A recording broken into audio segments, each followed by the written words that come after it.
Unfortunately, in today's world, over half of the marriages end in divorce, and many of those marriages, actually, people own real estate.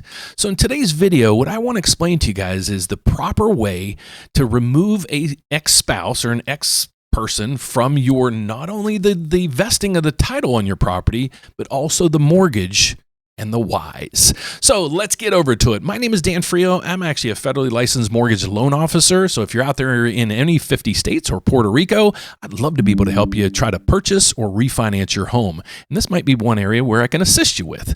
So what we're going to talk about today is the process on making sure we get your ex-spouse off of the home. So let's go through it. The first thing we want to figure out is, what liens do we have on the property? Okay, so a lot of people don't realize or forget about, you might have a home equity loan or even a second mortgage tied to your house. So we need to make sure that we gather all that information.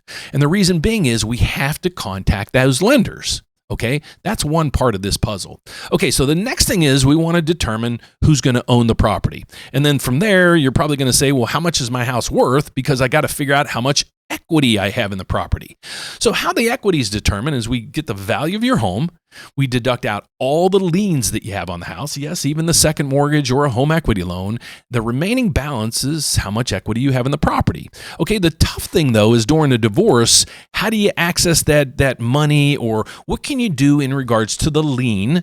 But there's also a piece of the puzzle that is giving the ownership of the house. So there's two big pieces of the puzzle. So when we talk about ownership of a property, we say, who is the vested interest in the home? So the vesting means who technically owns it when it comes to the legalities of things. Like if you go to the courthouse, who's on the paperwork? Who owns the house? So in most cases, it's Mr. and Mrs. or Mr. and Mr. or Mrs. and Mrs. or however you want to do it. But if we're getting rid of one of these people, we have to make sure this process is efficient enough to remove them not only from the title, but from the liens. And that's where a lot of people miss out. So here's what we're going to do. Sometimes you're going to need to refinance that mortgage, or other times you can assume the mortgage that you currently have. And let me break the differences down. If you have a government-backed loan, which is FHA, VA, or USDA, in most cases, you can call the lender that services the loan now, and you can ask them saying, I'm going through a divorce. Can I assume the loan? And they're going to start working with you. They're going to try to get you qualified on your own to see if you could take over that mortgage. Now, that's with a government-sponsored loan. Well, wonder if you don't have a government-sponsored loan, or wonder if you don't qualify for one of those programs. Well, great question. You're then going to have to refinance, okay?